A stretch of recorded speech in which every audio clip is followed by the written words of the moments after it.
the same thing happens.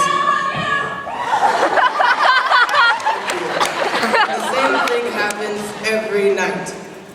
We have 5 children. They sit in the center, my wife sits at this end, I sit at this end.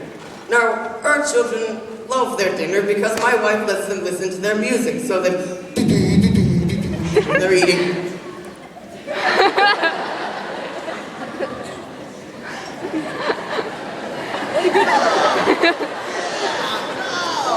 I don't look at him, I just sit here.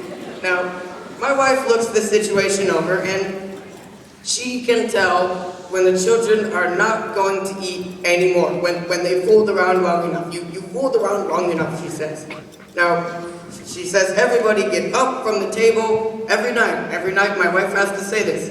Go upstairs, take off all your clothes, get into the shower, please turn on the water.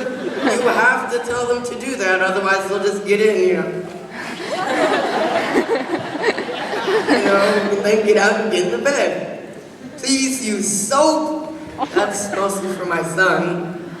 Rinse yourselves off, dry yourselves off, put on clean pajamas, and go to sleep.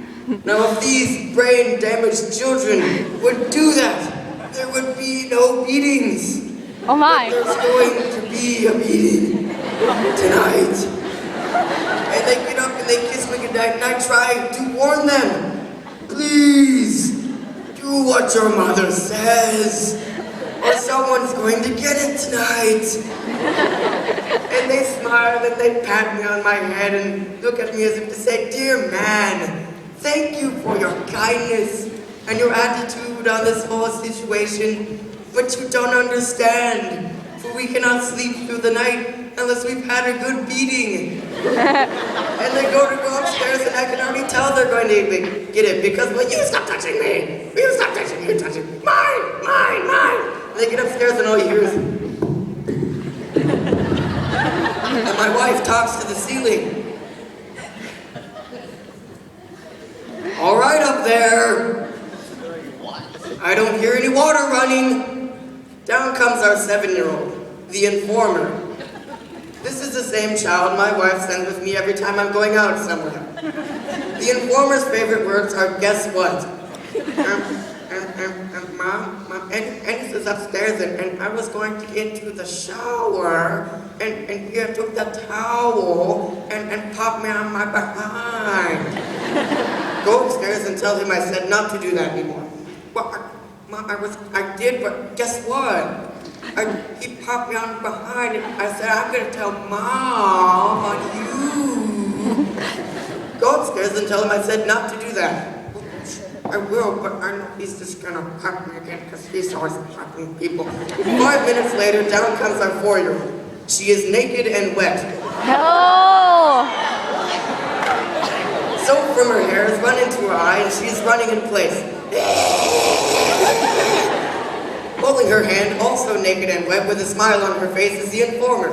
See, Mom, I told you. And it's took to pour water on the baby and the soap run into her eye and she may be blinded for life. Down comes my son, who is 11 years old. He has on his pajamas, but they are stuck to his body because he forgot to dry himself. Mom, I'm trying to take a shower and these two get in with me and I tell them I'm too grown for them to be showering with me. The baby turns and kicks him. The 7-year-old punches him. He punches the baby. They're fighting.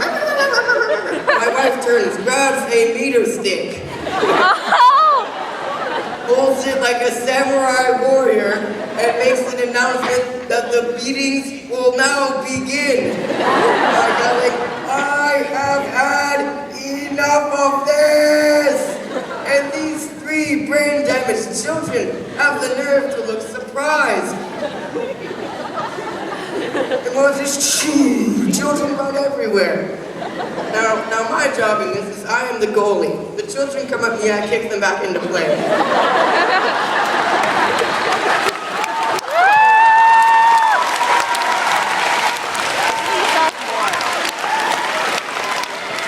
Now the meetings are over.